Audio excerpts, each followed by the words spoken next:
Beneath the surface of our history lies a truth that has been sealed away, buried under layers of myth, ritual, and secrecy.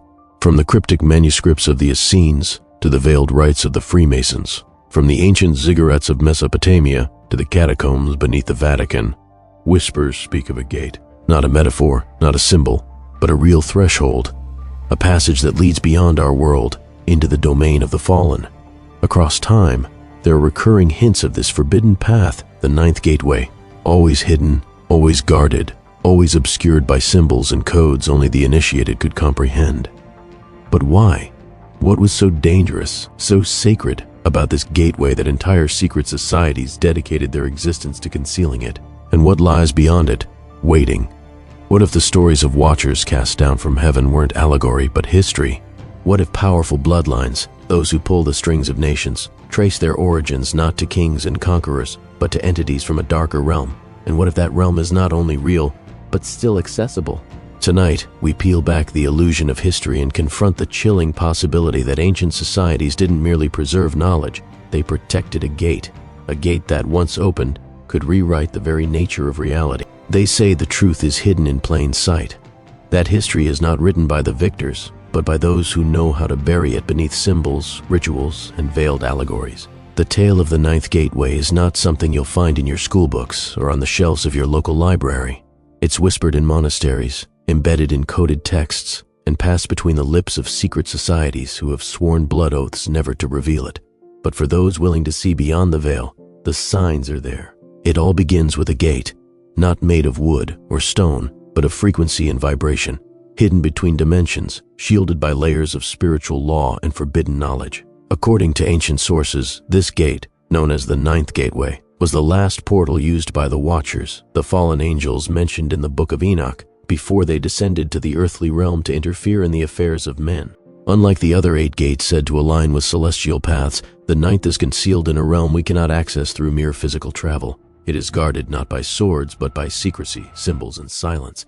The Knights Templar, the Rosicrucians, the Hermetic Order of the Golden Dawn, even whispers of involvement from early Vatican offshoots. These were not merely esoteric groups obsessed with alchemy or enlightenment. They were gatekeepers, custodians of a truth too dangerous to be exposed. It is said the Templars, during their excavations beneath the Temple Mount, discovered ancient scrolls detailing the precise harmonic sequences required to open the ninth gateway. These weren't spells in the traditional sense, but rather invocations aligned with frequencies, sound, light, and geometry converging in spiritual resonance. Why would such a portal need to remain hidden? Because it's not just a door, it's a passage into a dimension that predates Eden, a realm where the rebellion first took shape, a domain that still pulses with the essence of those who defied the Creator's order.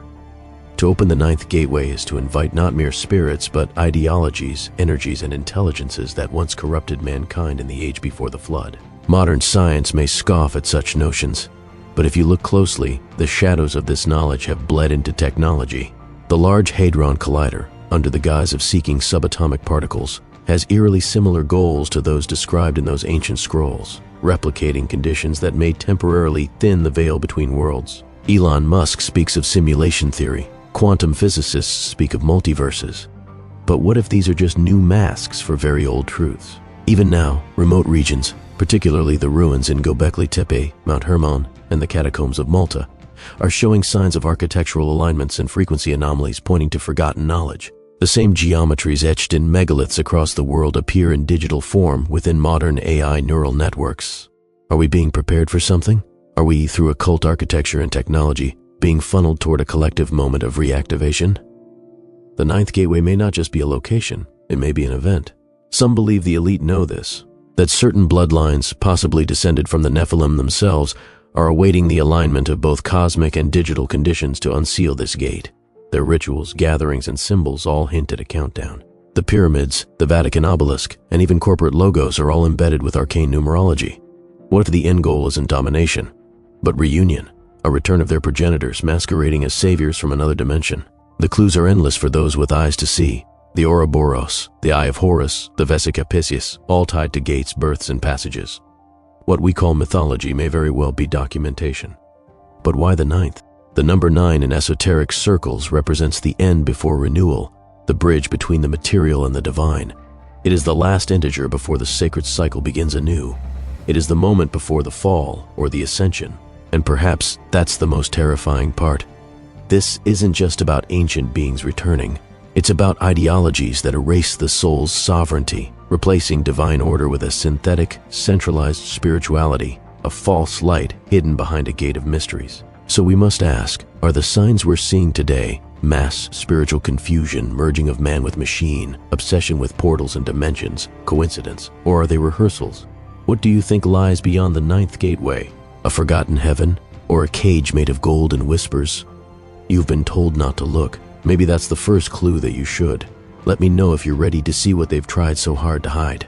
So now we must ask ourselves if the ninth gateway truly exists, hidden by the shadows of forgotten orders, guarded by bloodlines sworn to silence. What does that mean for us? Are we mere spectators in a cosmic drama, or are we standing unknowingly on the very threshold of the forbidden? If ancient societies went to such lengths to conceal this knowledge, perhaps it wasn't merely to protect it from the uninitiated, but to protect the uninitiated from what lies beyond. And if this portal opens not just into space, but into a fallen realm, what force waits on the other side? Could the rise of modern chaos, spiritual confusion, and hidden elite agendas be echoes of a gate slowly creaking open once more? And most haunting of all, what if the key to this gate isn't buried in the ruins of ancient temples or locked within secret scrolls, but in the choices humanity is making right now? Some doors, once opened, can never be closed again. So we leave you with a question. What if the veil between worlds is already tearing, and you were never meant to look behind it?